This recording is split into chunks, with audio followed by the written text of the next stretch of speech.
No person is above the law, not even a U.S. president.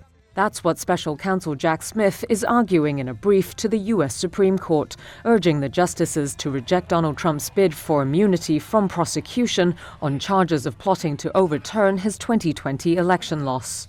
And they're not taking this White House. We're going to fight like hell. Smith filed the brief Monday before the justices hear oral arguments on April 25th over Trump's presidential immunity claims. In his brief, Smith said, quote, "The effective functioning of the presidency does not require that a former president be immune from accountability for these alleged violations of federal criminal law. To the contrary, a bedrock principle of our constitutional order is that no person is above the law, including the president." Smith is bringing 4 federal criminal counts against Trump in the election subversion case. Those include conspiring to defraud the United States, conspiring to obstruct, as well as obstructing the congressional certification of Joe Biden's electoral victory, and conspiring against the right of Americans to vote. You don't concede when there's theft involved. Trump has pleaded not guilty in this case and 3 other criminal cases he faces, seeking to paint them as politically motivated.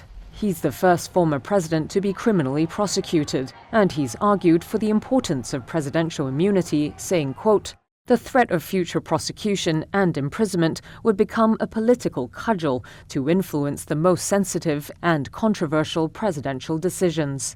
But Smith's view was backed on Monday by a group of 19 retired 4-star U.S. military officers and other former high-ranking national security officials.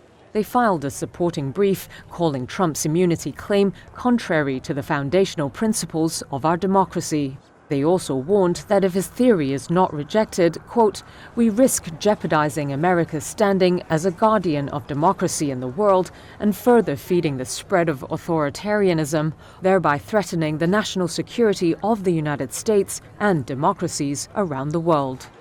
2 lower courts have dismissed the former president's immunity claim.